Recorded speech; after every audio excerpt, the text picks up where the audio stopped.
अस्सलामु अलैकुम वरहमतुल्लाहि वबरकातुहू। हमारे मुल्क के अंदर गुज़श्ता चंद दिनों से एक सियासी जंग का माहौल बना हुआ था, जिसका आज फैसला हो गया। हक़ और बातल के दरमियान जंग थी। अल्लाह ताला ने इय्या का नाबुदू व इय्या का नस्ताईन कहने वालों को आज अल्लाह ताला ने फ़तह अता फरमाई है।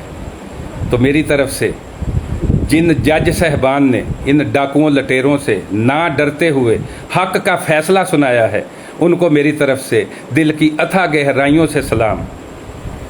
हमारी तरफ से हम उनको सल्यूट पेश करते हैं और मेरी तरफ से इमरान खान साहब को बहुत बहुत मुबारक हो और परवेज़ इलाही साहब को वज़ीर आला पंजाब बनने पर दिल की अथाह गहराइयों से मुबारक। आज अल्लाह ताला ने हक़ को फ़तह अता फरमाई है और मेरी गुजारिश है, अभी ये लोग जब आकर सीट पर बैठे तो अच्छे अच्छे फ़ैसले करें, अवाम के हक़ के लिए अच्छे से अच्छा और बेहतर से बेहतर सोचें, ताकि ये डाकू लटेरों से हमेशा हमेशा के लिए हमारे मुल्क की जान छूट जाए, हमेशा हमेशा के लिए हमारा मुल्क साफ़ हो जाए।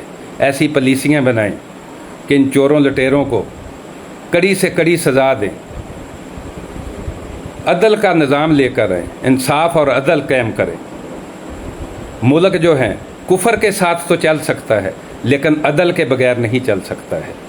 जहाँ पर अदल होगा, आप देख लें कितने मुल्कों के अंदर निज़ाम कुफर है, लेकिन वहाँ पर अदल होता है, इंसाफ होता है, तो वो कितने तरक्की याफ्ता है, कितने तरक्की पजीर हैं।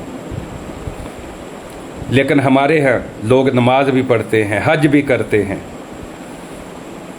बड़े नेक नेक काम करते हैं, लेकिन यहाँ पर अदल और इंसाफ नहीं होता है।